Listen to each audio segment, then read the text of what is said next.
Welcome to the NSIC Spotlight, the voice of the NSIC student athletes. I'm your host, Nick Cornder, Assistant Commissioner for Media Relations at the Northern Sun. Today, we are joined by the reigning NSIC South Division Player of the Week, Anna Goodhope of the University of Sioux Falls. Anna, thanks for joining us. Thanks for having me. All right, before we get to basketball, every week we ask the guests to tell us a little bit about themselves. Hi, well, I'm Anna Goodhope. I'm from Sioux Falls, South Dakota. I actually spent my first 2 years out of high school at North Dakota State University, and then I transferred back to the University of Sioux Falls, so right back to my hometown. I have three sisters, Sadie, Charlotte, and Chloe. Both my parents play college basketball. I'm actually at their house right now. So, Nice. yeah, I'm a computer science and media studies major. So it's a lot of work, and I'm a redshirt senior, so I'm a little Awesome. old for my team. All right.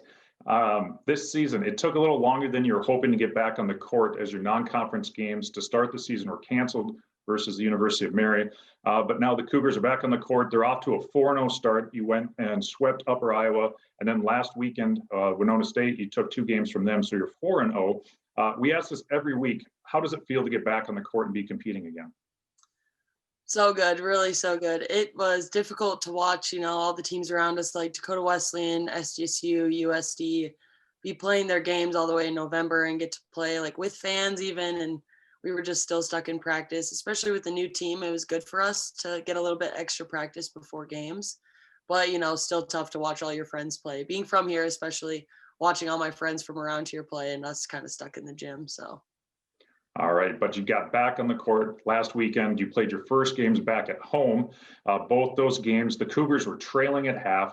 After Saturday's game, you played Saturday, Sunday. Coach Trav Hagan talked about getting to the free throw line. What adjustments were made to help you spur the comeback on Saturday? I think at the beginning of the game, our real focus was to keep the ball out of Taylor Husted's hands and out of MFE's hands. And we did a really good job of that. And then other players step up for them. And I think making that adjustment at halftime of guarding the people who are kind of like stepping up on their team, taking that role of like scoring. So I think at halftime, it was really attacking those post players and then keeping the ball out of the hands of those guards like Lodemeyer and stuff like that, that they were kind of going off, doing well against us. So. Sure. So you get the comeback win on Saturday. Sunday's game, I don't know if it could start worse for you guys. You started the game 2 for 20 from the field. You're down 22-9 after the first quarter. Talk about your teammates and their play and how you guys rallied back from down 16 points in that first half. Yeah, so I come off the bench. So coming off the bench was a little bit of a different role for me. So it was difficult to kind of like play a little bit of catch up. But right in that timeout huddle, we kind of have to get after each other a little bit. And being the captain of our team, Trap kind of leaves that up to me to kind of motivate us. Because if anybody's seen the way that Trap reacts to things on the court, he's a little bit of, I would say, a hothead sometimes, but we love it. Like everybody on my team loves it. We love the way that he really motivates us to get better. So it was exciting to, in the second quarter, make that run. And then I think we were only down by 5 or 6 at halftime. So right when we walked in the locker room at halftime, it was, hey, we're in this game. We got back in it. Like we're working our butts off. So this is our game to win. So that was exciting. Yeah, you averaged 18 points and 7 rebounds over the weekend, shot 56% from the field, hitting 6 3-pointers. You talked about coming off the bench, and you really spurred, I think you scored the first points and hit some big 3-pointers. Talk a little bit more about your role on the team this year. Yeah, so I am the only captain on my team, being a redshirt senior. I'm the only person returning on our team that's played more than like 20 minutes a game or averaged more than 20 minutes a game last year. So it's a different role for me to not look at, like we had 7 seniors last year, like everybody knows.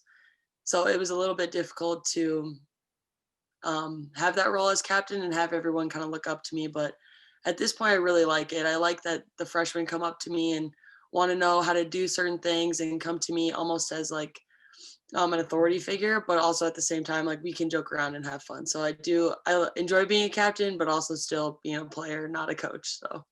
I mentioned your teammates. You had some transfers come in. You have some freshmen. Yeah, so at the one, we have Dally Hoskinson. She does a really good job pushing the ball. I think she does a great job getting the ball up quickly, kind of like Mariah Szymanski did and Hannah Jones does. So it's nice to have another point guard that plays the same way as they do. Great rebounder as well. I think she literally has like games where she has 15 rebounds, 13 rebounds, like does a great job crashing the boards. Anna Breck, transfer out of Green Bay, great scorer, always is looking to score. I think she does a good job in the scoring position, getting those shots up for us. So that's very helpful. Um, and then Emily is from UNO.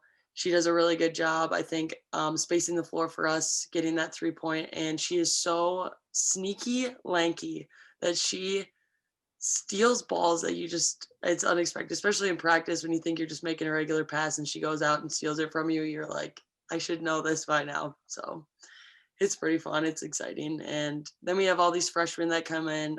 Megan Fanning comes in off the bench.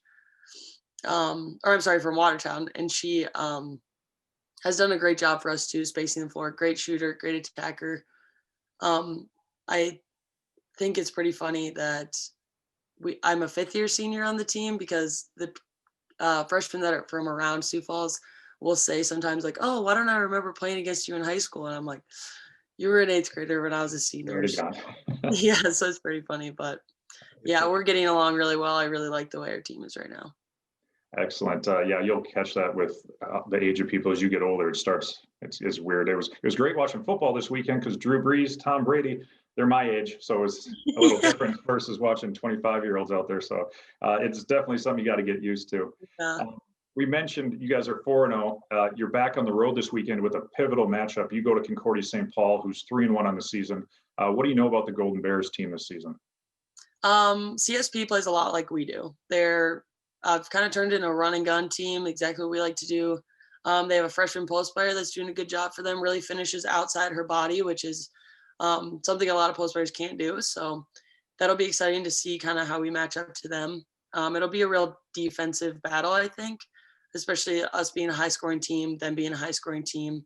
But it's kind of like guarding ourselves. We've been telling ourselves that the last couple of days in practice of we're guarding ourselves this weekend. So that's it. I mean, it'll be a fun matchup. I'm excited. All right, those games are set for Friday at 6 p.m. and Saturday at 2 p.m. in St. Paul. Note limited fans are available at the games, but you can watch those live and free on the NSIC network. Scheduling for this year has you playing the same team back-to-back nights. So back-to-back's not a new thing for you guys playing Friday, Saturday, but playing the same team the same night in and out. How has that affected you guys' play? I do think that it's definitely weird. It's a little bit weird, but playing the same team back to back is easy to say. All right, well, this person's been doing this well the last couple weeks, so we know how to prepare for them. So going from like back to back days, like if somebody's kind of having a bad weekend, like it's especially on our own team, if someone's having a bad weekend, like it's good for the other team, I guess, in a way, but it's also good for us when it's vice versa. So I don't actually really like playing the same team back to back because, if someone's on our team is hurt or the whole COVID thing, then we're out 2 games with the same team. So, but with the whole COVID protocol, it is so much better of making sure that people can play, making sure that we can play games and being able to switch around. Like if we, for some reason, can't play Concordia this weekend, we can go pick up a game of someone else who might not be able to play or something like that. So that's really nice, but I do miss the camaraderie of the doubleheaders with the boys and having a packed house and stuff like that at home and away games and only 20% capacity or like no fans at all. So it's a little weird. It is. Sure. So obviously have to adapt. It's not a normal season, but the good news is you guys are out there playing. So best of luck to you and the Cougars this weekend at Concordia St. Paul. Before we let you go, a couple more personal questions. You said you're from Sioux Falls. You went to NDSU, but you're a 5th-year senior. What are your plans next year and going down the road? Yeah, so I'm not going to take my 6th year actually of eligibility. So like I said, I'm getting a little old. So, but I actually want to be a commercial pilot. I'm a computer science major, so that helps me try and get into flight school. I'm not sure if I want to go straight to flight school or if I want to take a year off and work a little bit. But yeah, but I think that that's kind of the dream for me. I've wanted to do that since I was in high school, is to be a pilot. So it's exciting job. I mean, I'm not the type of person who likes to just sit behind a desk and stare at a screen, even though I am a computer science major. But yeah, it's a little bit different. So I think I like the adventure part of it. Yeah, definitely a different view every day and getting to fly the skies. That'd be excellent. like we already said multiple times, from Sioux Falls originally. What was it that drew you back to the University of Sioux Falls? Kind of pump up your school here. What's the best things about being a Cougar? Yeah, so a big thing so when I was transferring, or I'm sorry, when I was leaving high school, I was kind of calling other coaches and saying like, "Hey, I want to take the opportunity to play Division I basketball, play at the highest level." And when I called Coach Trapphagen, is the first thing that came out of his mouth was, "That's awesome! Like that's so good for you. I'm so proud of you. If you ever feel like something doesn't work out, you always have a place here." And talking to other coaches, they were kind of like, "Oh, yep, good luck, see ya," and would hang up the phone. So I could tell that Trap really wanted me to be a part of his team and be a Cougar with him. So when I was deciding to transfer from NDSU, he's one of my very first phone calls, first visit. He was like, "Whenever you come home, you can just stop in my office. You know, Sioux Falls, I don't need to do the showy, like, look at all the things we have here. You already know, Yep. you've been around." So I think him being very like genuine with me when I was transferring was meant a lot to me. And being back home, like I get to be by my family and everything like that. And I have 3 sisters that I'm pretty close to. So it's nice that all my family can come to my games now versus having to drive 4 hours north and stay for a Sure. little bit. Good to see you, and then leave versus we get to hang out all weekend. And yeah, Excellent. Well, glad it's all working out. Best of luck to you and the Cougars the rest of the season. Thanks for taking the time to join us on the NSIC Spotlight. That'll wrap up this week's show. Visit northernsun.org for all things NSIC and check out live and on-demand contests on the NSIC network. Thank you again, and we'll see you next week. thank you.